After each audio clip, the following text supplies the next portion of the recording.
In a recent interview with Noam Chomsky by Al Jazeera, Chomsky reminds us that in the 1970s, the United Nations Security Council discussed a resolution that called for a Palestinian state on internationally recognized borders. The Arabs, then known as the confrontational states, including Egypt, Jordan, and others, accepted the resolution. Israel would not hear of it. Itzhak Rabin, the UN delegate at the time, did not even want to attend the UNSC discussions on the subject. Now, this was not the first time that Israel rejects UN resolutions or the last time. Every time that there is a peace overtures by the Arabs or through other members of the international community, Israel does not want to talk about it. They rejected every single one of them, including the Arab Peace Initiative of 2002, which was not exactly fair to the Palestinians. This has always been the case. The Arabs are offering peace to Israel, the international community supporting the Arab overtures. Israel says no.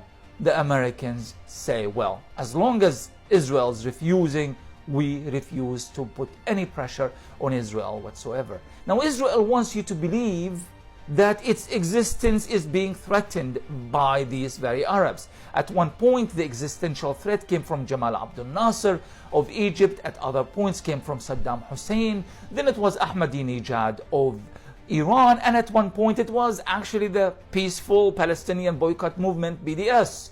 They said that too is an existential threat to Israel because it delegitimizes Israel, Netanyahu said at the time. But in actuality, the real existential threat to Israel has been Israel. Now, this is relevant today more than any other time in the past because currently the Arab resistance is fighting back in Gaza, in Lebanon, even in Yemen. Israel is not used to this kind of resistance, and they feel that they are actually dealing with a real existential threat. And this time they might not be wrong, because Arab resistance on the battlefield has been quite significant compared to all the wars of the past. So Israel is in some way, and according to its own logic, is facing an actual existential threat. But Israel would never take responsibility of the fact that this existential threat would have not existed if Israel had accepted, respected, and implemented numerous UN resolutions on Palestine. In fact, this whole idea that we are needing a resolution or a solution to the so-called Arab-Israeli conflict is kind of redundant, isn't it? The UN already offered these solutions time and time again by asking Israel politely, never forcing Israel to do anything, to leave areas it occupied in 1967, to allow for Palestinian refugees to go back to their historic homeland, and so forth and so on. That was the solution. It's already there. It doesn't need our collective genius to come up with a solution.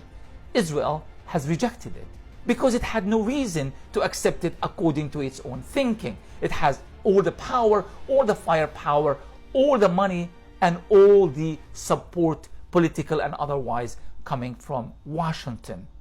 Now, that doesn't seem to be the case anymore. Or it is, but it's really not as effective as it used to be.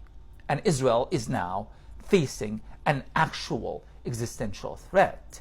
And that existential threat is going to continue until Israel accepts the fact that it is its worst enemy.